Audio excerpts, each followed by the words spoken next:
everybody. Welcome to Aggressive Progressive. Happy Valentine's Day, Jimmy. First of all, Steve, it's amazing. We're shooting this from my studio in Pasadena because I don't know if you know, I've been banned. By TYT. TYT. Yeah. So and who banned you? I think I banned you, right? It was it was Cenk. Both of us? I think it was some guys from, it was Jeffrey Katzenberg. I saw there was an email. He unlisted my Aggressive Progressive video. What? So there was, boy, I tell you what, that's how what fuels a conspiracy theory, right? So when we do the first 20 minutes, it goes out live, right? Yeah. And then they unlist it because it goes for the members. Yeah. So someone forgot to take it down and they left it unlisted, and then people started passing around the unlisted video like, look, they're hiding Jimmy's video. No. So I asked Aaron, I said, what is that about? So I don't even know if I know this exactly, but Aaron obviously I don't. Obviously. So here's what happened. So apparently when we do a live stream, once that live stream is over, that gets taken down. And then it's just unlisted. Unlisted? Yeah. And then, but somehow a member who has access to that listing posted it on Facebook, but it's posted as an unlisted one because it's just unlisted because it's a live stream. Now, there's a lot of confusion, and obviously I don't know exactly how it works either, but even with a main show, which is free for everyone, when that's done, that's also unlisted. And then it's chopped up and then listed as an actual clip. So there's a process, and nothing had changed, but for whatever reason, because someone posted the entire unlisted link on Facebook to share it, then they thought that somehow we were unlisting your video. It was weird. Yeah. And then the second thing, I thought they were. I'm like, what the fuck are they doing? Like when I saw it, I was like, what are they doing? Yeah, it was very strange. And then the second part of the conspiracy is that on our website, there's a drop-down menu called shows, and everyone's there except you. Yes, I read that. Yeah. I read about that. Why? So I didn't know what happened. So I was like, why is this the case? So I asked Philip, who's the current guy in charge of our website. Before that, it was some combination of John Graziano and Dave Kohler and Aaron Wysocki. I don't know who else knows how to do it. Anyway, it turns out that you were never there, but people thought you had been delisted. I was like, why was Jimmy never there? And no one really knew. So it has like random people there, like Mike Figueredo from Humanist Report, who is a very new member and just recently joined us. Even he's there, but you're not there. He had never been there apparently. Well, that did come from Katzenberg. That is, like 8 years ago, right? Come on. So and then so I asked Philip. I was like, well, we'll put him back. We'll put him in there. And then people are like, aha! I knew it. You took him down, and then we complained, and you put him back up. Aha! We got you. So that's what happened. Oh, okay. So it's funny stuff. It's funny. Like someone will make a video about me, and then someone will make a video about that video. Yeah, and it's like a game of telephone, and we get further and further from the truth, and there's just enough actual facts that look like it supports their version, but it doesn't, and then it just fans out because people get very excited. And look, to me, I see it as a compliment to you because people deeply care about you. I take it as a compliment. Yeah, actually. So people are upset so that they care to build conspiracy theories and they want to protect you. So that's all good. People care about what's happening with the J to the D. That's right. the J to the D. I like that. Yeah, and then and the other big thing was because you weren't on the State of the Union. Right. So I went on State of the Union. So this is what happened. So when I did I got this brilliant idea. Oh, I didn't get invited to do the main show. I'll do my own live stream, which was fantastic. So during that, I said, hey, I'm gonna do this live stream. I didn't announce it because I was planning on doing the Young Turks, but I didn't get invited, so I'm gonna do this. So that's somehow me saying I didn't get invited to do the main show, State of the Union, that turned into Jimmy got banned. And I'm just like, and he goes, and he said he got banned. I never said I got banned. Of course you didn't, because you didn't get banned. I didn't get banned. Yeah. I said I didn't get invited for the State of the Union. That's all I said. So people seem to think that there's this like choreographed cloak and dagger. Cenk's like, oh, Jimmy doesn't like. I don't agree with Jimmy on the Russia positions. Therefore, I'm gonna try to minimize his voice. You know, that's not how it works. Cenk has no control over who's on the panel. Irina has that. So Irina's in charge of all of that stuff. And obviously for the State of the Union, Cenk will be on because this, of course. It's Cenk's show. Anna will be on because Anna and Cenk do the main show every single day. John Idarola will of course be on. He's literally right here every single day. So there's one more spot. And it's always gonna be either you or Ben, basically, okay? Right. So this time was Ben. There's nothing nefarious. It could very well be that maybe Irina wanted Ben. Or maybe Ben was here and said, hey, Irina, can I be on? She said, yeah, sure. But it's also hard to tell the difference between Ben and Jimmy. I find that very difficult. I thought Ben and I were the same person until I saw us on this show together. I was like, fuck. You have better hair. Otherwise, you guys are the same. Ben actually has better hair. I don't know how he does it. By the way, my hair is looking fantastic. It's because I just got it dyed a couple days ago, and it always looks like I have more hair. I barely have a tenth of this hair that it looks like I have. Yeah. But I have to do a lot of things, and I went to YouTube. They have videos that show you what kind of creams to use to make. But for those who are concerned that Jimmy's banned, he's not banned. We love Jimmy. He was on. You were in the Bernie Sanders town hall thing, right? Yeah, I was on that. Yeah, you're on for that. I was on for that. that. And then tomorrow we're having that big event. And what's the big event again? 16th anniversary of TYT. And other than Cenk, who has the prime position? Jimmy. You have a whole set that you're doing, plus you're part of the panel. Jimmy's not banned. Just everyone bring it down. Yeah. I heard you're banned. Yeah. Who banned me? TED Talks. Did you ban me? I just banned you right now. I don't know if that's Don't piss me off. I'll ban you right now. Oh, I know. Ban me. Oh, I just want to address one more thing. The cursing thing. Okay, so now there's conspiracy about how we eliminate cursing. I don't know why. But you can still say stuff like cock-a-doodle-doo. You can say fuck, fuck, fuck. I don't care. Okay. I'm the one who banned the cursing, but I didn't really ban it. I said reduce it, and here's why. So the Young Turks used to be just a radio show out of Cenk's living room, right? And then we became, a big show on YouTube, and now we're trying to graduate to become like a full-on cable channel and get broader distribution on different platforms, including places, where it's free, but also there are other places where you have to pay for that subscription. Anyway, my job at the Young Turks is to get as broad a distribution. We want to get our shows on every platform. We want to reach as many people as possible and spread our progressive message. Now, some of these platforms don't allow you to curse. If you curse, they will take you off, or they'll fine you, or they'll age gate you, meaning the viewer has to authenticate somehow that they're over the age of 14. So for these reasons, cursing limits the ability to reach a broader audience. So my point is, let's reduce the cursing. If you say it, it's okay. It's not the end of the world. But then the editors have to go in and bleep it out for those particular platforms. For other platforms like YouTube, we just leave it alone. That's fine. Or for our own website, that's fine. So I'm trying to reduce the workload for the editors and try to get a wide distribution. That's all it is. There's nothing sinister or diabolical. The investors didn't say, hey, stop the cursing, we don't like the cursing, right? The whole thing is just, I understand. People don't have all the information, so they draw conclusions. They're just wrong. This is exactly the reason why I want the cursing to be reduced. Now, does that mean you can't be who you are? Well, if you have to curse, then go ahead and do it. You're just making Tim Frisch work harder. That's it. Okay. All right, well, okay.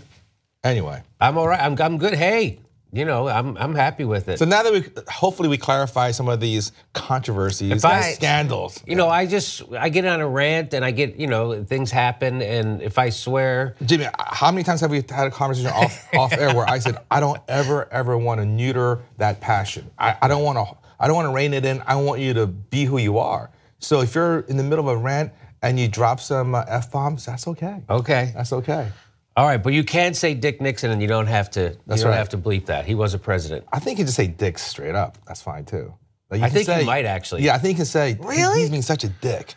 Oh, that's great. Okay, that's good to know. Yeah. Actually, I think you're right about that. I think you could say that. Yeah, because I'm just kind of remembering Jon Stewart used to always say that. Yeah. What a dick.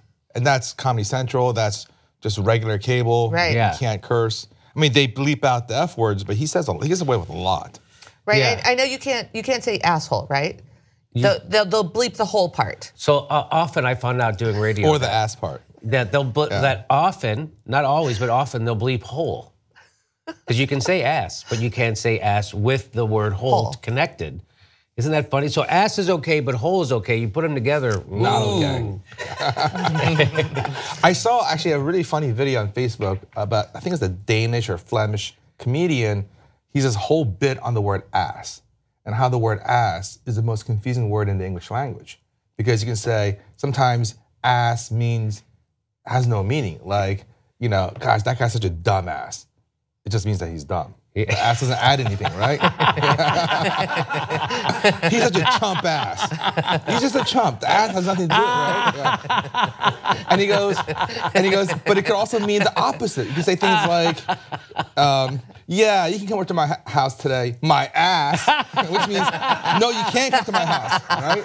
It's a great bit. You gotta check it out. So I know that guy. I just worked with that guy, and he did Conan recently. And then they put that on Facebook, and it got like 34 million views. Yeah, that's what I saw. It was really good. Yeah, he's real. I'm like, where are you from? And he said he's from wherever he's from. Yeah. Somewhere, I forget, Denmark maybe, I forget. Some Scandinavian type of country. So he has an accent, and I was listening to him, and he was doing all that stuff with the language. And I was like, boy, I never thought about those words like that. It's so, I have an outsider's perspective. He's funny too. He's very funny, yeah. All right, well, that's funny. It just means he's dumb. You don't have to say ass. Dumb ass. You just stop at dumb. Yeah. And so, okay, all right, so let's get to the show. So what are we talking about? I only got 10 minutes left in the segment. That's all we need. Today we're going to talk about, hopefully, if we have time, we're going to talk about that woman who got dragged off. We're going to talk about her first. Second, we're going to talk about that goddamn story about solar panels we haven't gotten to, plus the ACLU's decision for freedom of speech, which was a big deal. And also, you're never going to believe that what they admitted, Aetna's a health insurance agency, what they've admitted. It's amazing what's been admitted. Plus, if we also have time, we're going to do some Black History Month stuff, talking about the Fight for 15 and Martin Luther King, and the Poor People's Campaign, which is the 50th anniversary of it, started just the other day. So, but right now, I want to start off, since we have 10 minutes, I want to start with, do you see this woman? If you go to my computer, if you see this woman, that she doesn't look like a fighter, but she really is. Right, that's Lissa Lucas. She traveled 100 miles from her home in Cairo, West Virginia to the state capitol in Charleston Friday to testify against an oil and gas industry sponsored bill, HB 4268, that would allow companies to drill on minority mineral owners' land without their consent. Now, this isn't a fracking bill, which I originally thought it was. It's not. What this is, it's a little complicated, but what this bill actually is doing is, again, giving power to mineral corporations over private land. Yeah, so the way it works, Jimmy, is that some oil company or some gas company can go to an area and say, we want to lease this area. Right. And if 75% of the people there say yes, then they can just take the land for their leasing purposes from the other 25% who said no. Right. So this goes really back to like the fundamental notions of our Constitution and everything regarding private property. So private property rights are critical to our society, and when a government allows someone else to take it, or the government takes it themselves, you have to provide certain provisions, and there's all kinds of complicated rules on when you can do it. So here, what's happening is the government is passing laws to facilitate the taking of private property. Right. So any kind of conservative should lose their Schitt's Creek about this, right? Yes. I saw the show last week. But when you're paid off by the folks who want this law passed, well, then all of a sudden you're in favor of the law. Yeah. So this woman, Lissa Lucas, she wanted to go to the committee meeting, and she wanted to talk about the people who are going to be voting on this bill about their corruption. They took money from the corporations that directly want this bill over the will of the people. The people don't want this bill, according to her. And so here she went and she starts to read out each committee member's name and the amount of money they've taken, the amount of corruption. And so, let's watch what happens. It's fun. I'd also like to point out that the people who are going to be speaking in favor of this bill are all going to be paid by the industry, and the people who are going to be voting on this bill are also often paid by the industry. For example, and I have to keep it short simply because the public only gets a minute 45, while lobbyists can throw a gala at the Marriott with whiskey and wine and talk for hours to the delegates. So to keep it short, on the Judiciary Committee, Charlotte Lane, about $10,000 from gas and oil interest, including AEP, Marathon, First Energy, Dominion, EQT, and I could go on. Next, let's talk about John Schott from Mercer. First Energy, $2,000. Appalachian Power, $2,000. Steptoe & Johnson, that's a gas and oil law firm, $2,000. Consol Energy, $1,000. EQT, $1,000. And I could go on. Now let's talk about Jason Harshbarger. Ms. Lucas, we ask no personal comments be made. If you want to talk about personal comments. It is a personal comment, and I'm going to call you out of order if you're talking about individuals on the committee. So if you would just address the bill. If not, I'll ask you to please step down. Jason Harshbarger took $3,500, about 40% his money comes.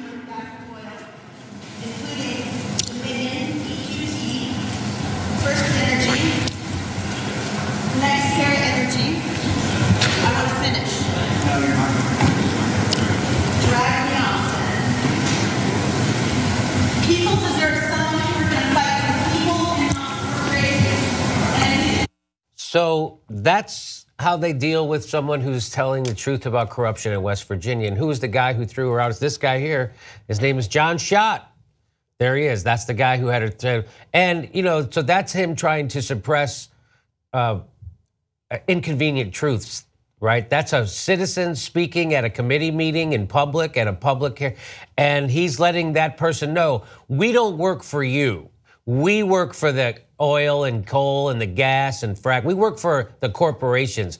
You don't get to talk to us. We get to shut you up. And guess what? It kind of backfired on John Schott. John Schott's such a frickin' moron. He didn't realize that they're filming this and that this is going to go viral. And now people are going to know who he is. And John Schott is, a corrupted son of a bitch. So I love what she did. Yeah, me too. I mean, it was awesome, and it goes to show you how anyone can be a hero. She was a hero. She really is, because that took a lot of courage, and it also took work. She had to go research that, right? Yeah. She didn't have that information magically. I would love it if our media covered this story, but not just this story.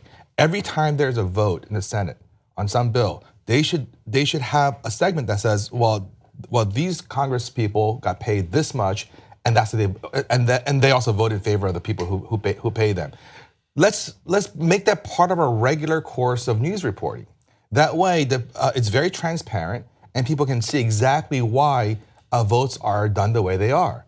And I was listening to the radio on the way to the office this morning, and the story about Jacob Zuma, the president of South Africa, and he's being kicked out, and it's largely because of corruption.